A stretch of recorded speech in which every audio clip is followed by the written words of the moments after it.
There are moments in history when collapse does not arrive with swords and does not come from invading armies, but begins with something far smaller, a quiet shift inside the human heart. No one stands up and announces betrayal of Allah. No one declares that they have abandoned faith. They simply trade. They trade truth for safety. They trade tawhid for power. They trade Allah for an order that feels easier to control. And from that moment, an entire civilization begins to slide into darkness. In a land once watered by revelation, where the descendants of the children of Israel had witnessed the Red Sea split, had trembled beneath Mount Sinai when the Torah was given, a silent forgetting began to spread. Not a forgetting of memory, but a forgetting of meaning. They still remembered the stories of the prophets, but they no longer lived by their spirit. Faith became heritage, worship became ritual, and Allah, who once stood at the center of life, was slowly pushed to the edge to make room for powers that could be seen and touched. Baal did not appear as a brand new god. He appeared as an old promise dressed in a new form, a promise that human beings could keep religion and keep power at the same time, that they could bow in a temple and still control the fate of others. Baal was not only a statue of stone and gold. Baal was a system, a structure where the throne leaned on the altar, where priests lived off the fears of the people, where sacrifice was disguised as the will of the divine. Within that order, justice no longer belonged to Allah. It belonged to whoever held authority. Human life was assigned a price, and truth was bent to serve interests. And the most dangerous part was not that people worshipped an idol. It was that they believed they were still worshiping Allah, while they had handed their hearts to something else. In that legalized darkness, Allah decided to intervene. But He did not send an army. He did not bring palaces down in one night. He sent a man carrying none of what the world calls strength. His name was Elijah. No crown, no army, no noble lineage, no popular support. Only a heart that refused to compromise and a message that could not be twisted. His arrival did not shake the skies immediately, but it shook something more dangerous. The false comfort of a society that had grown used to living inside wrongdoing. Elijah did not come to debate philosophy. He did not come to reform the system from within. And he stood before the center of power and said one thing no one wanted to hear. If you continue on this path, life itself will be pulled from your hands. The heavens will fall silent. The earth will stop speaking.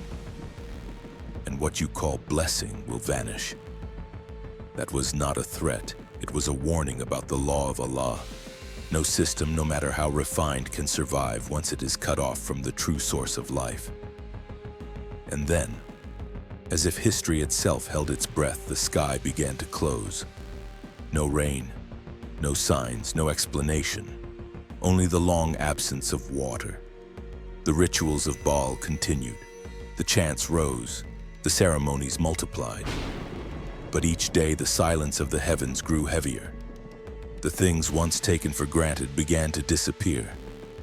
And with them came a question that haunted an entire society, even if no one dared to say it out loud.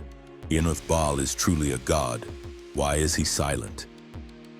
Right here, before we go deeper into this devastating story, you are watching Prophetic History Explained, where we tell the history of the prophets not as ancient folklore, but as living lessons for our own time.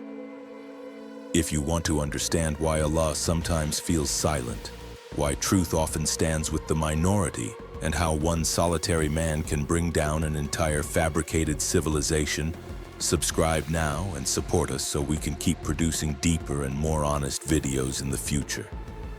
Because the story of Elijah is not only about the past, it is whispering to the present, and its ending is not meant for those who quit halfway. Elijah did not enter history with the roar of the crowd and not with the bright arrival of a man welcomed by society.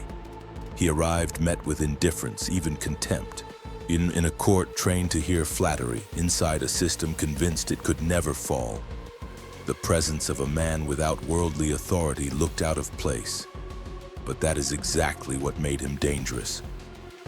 Elijah did not stand before the king like someone begging. He did not speak like someone hoping to be heard. He spoke like someone repeating a truth that had been deliberately buried. No detours, no compromises, no softening the warning with comfort. His message was short, cold, and left no room for self-deception. You have given your hearts to what is not Allah, and the consequences of that betrayal will not come by swords, but by the sky above your heads. In that moment, the court laughed. To them, power was measured in soldiers, grain stores, and rituals maintained for generations. A lone man with no weapon and no support claiming authority over rain sounded like madness. They did not understand that Elijah was not claiming power for himself. He was speaking on behalf of the one who holds life in his hand.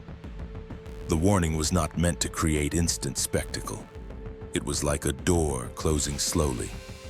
Slowly enough that people believed they still had time. But once the sky truly fell silent, once day after day passed without a single drop, mockery began to turn into confusion. Confusion turned into anxiety. Anxiety turned into a nameless fear. The most terrifying part of drought is not cracked fields or empty rivers. The most terrifying part is the feeling that every familiar ritual has become meaningless. The prayers grew louder, the sacrifices grew larger, but the sky did not answer. That silence was not violent, and it was not dramatic. But it eroded false belief piece by piece, like sand slipping through the fingers of someone desperate to hold it. Meanwhile, Elijah did not stay to watch the panic. He did not stand above them to observe a society unravel. He left, not out of fear, but because his mission was not to control outcomes. His task was to speak the truth. The rest belonged to Allah. His absence made the rulers even more helpless. There was no enemy to arrest, no figure to blame, only a reality that could not be denied. The heavens had closed and no one had the key.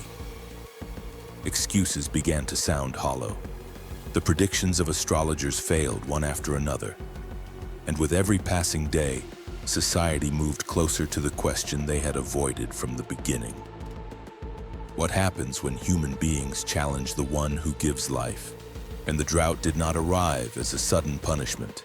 It was a lesson written slowly, so no one could later claim they did not see it. Every dry well was a reminder. Every ruined harvest was a question. Every unanswered ritual was a crack in a belief system that had stood for too long. Here, Allah did not argue with human beings through speeches. He argued through reality. No rain is a language that needs no translation. Dry earth is evidence no one can refute. Life was withdrawn inch by inch until people were forced to confront the most fundamental question: who truly holds authority? What makes this period unique is not the cruelty of nature, but the nakedness of choice. No one was forced to believe. No one was compelled to return. But everyone was placed before the same truth. If Allah is not at the center, every other structure, no matter how stable it looks, is temporary. And in that long silence, history was preparing for a moment that could not be reversed. Because when people have tried every solution without Allah, when every idol has been exposed as powerless, only one road remains out of darkness. And that road does not begin with rain. It begins with admitting that the sky has never belonged to anyone but Allah. As society began to fracture under the weight of drought, Allah did not place Elijah at the center of the crowd. He did not turn him into a symbol for the masses to cling to. Instead, Allah pulled his servant away from the eyes of history, into a place where worldly power could not reach. Because some phases of a prophet's mission do not happen on public stages but in absolute quiet, the Elijah stepped into the places people considered worthless. Dry mountain slopes, bare rock, corners where no one searched for life. There were no cheers, no enemies to confront, no audience, only a man and Allah. And in that separation, a deep truth was revealed. Provision does not come from systems. It comes from the one who created all systems. When food became a luxury in the cities, Elijah did not hoard. When water became a resource fought over, he did not dig wells. Allah provided for him in ways the practical mind cannot calculate, through methods so simple they almost insult human pride. Yet every meal arriving at the right time, every drop appearing when needed, was a quiet declaration. Whoever is sustained by Allah does not depend on the anxieties of the world. This hidden season was not retreat from fear, it was preparation. And while society was drying out its false faith, Allah was building real faith in a place no one noticed. And then the story narrowed, no longer the destiny of a nation, but the test of a single heart. The widow's home stood in a place no one cared about, no reputation, no political role, no position in the system. Yet there, one of the deepest lessons of belief was written. That woman had nothing to rely on but Allah.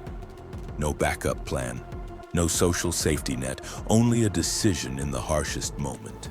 Keep the last portion for herself or trust a promise spoken by a stranger carrying the name of Allah. Her faith was not loud. She did not announce it. It showed itself in something small, sharing the final meal. And in what looked unreasonable, the law of Allah moved.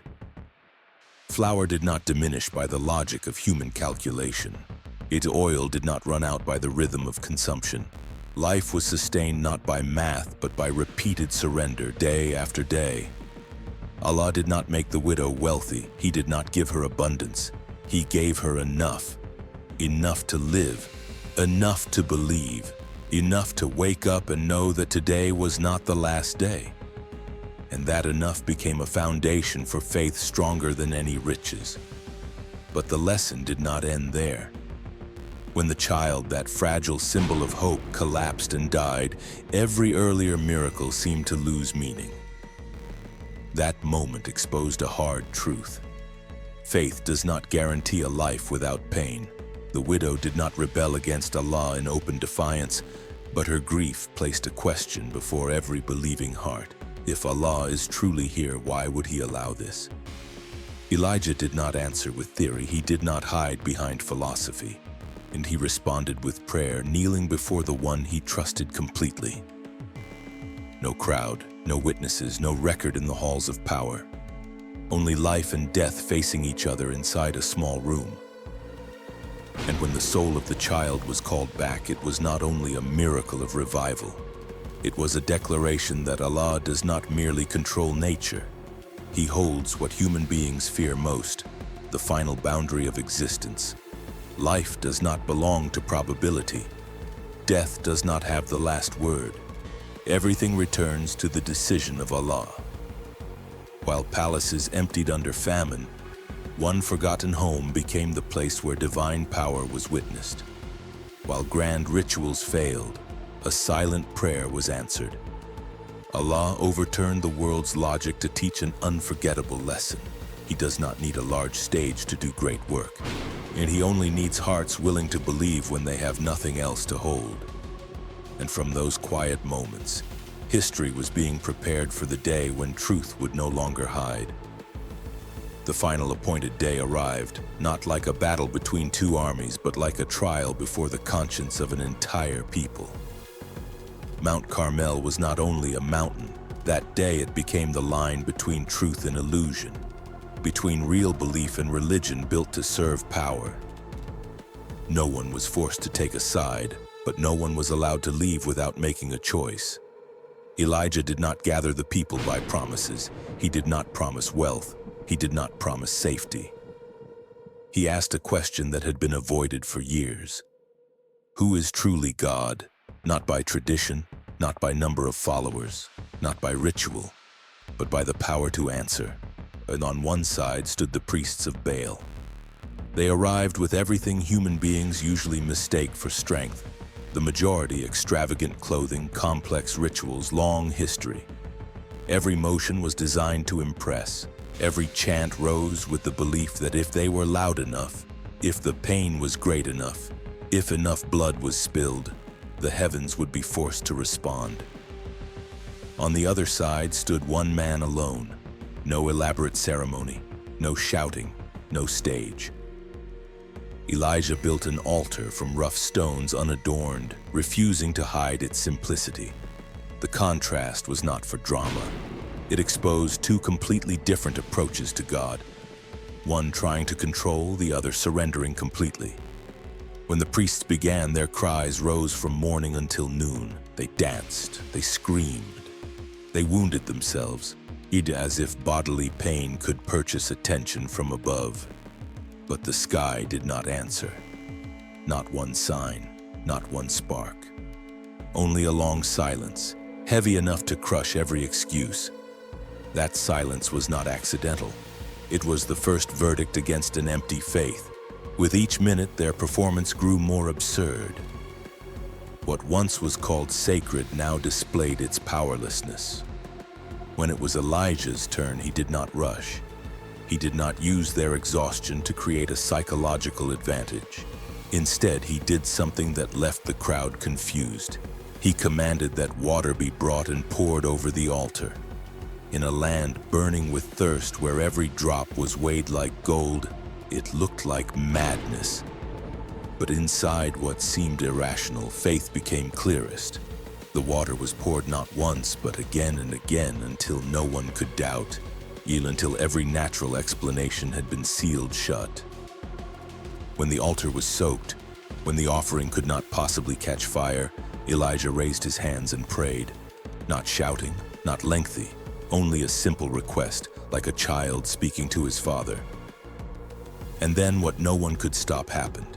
Fire fell from the sky, not like ordinary flame. It did not only consume the offering, it devoured the stones, the water, the dust around it, as if it meant to erase every trace of doubt.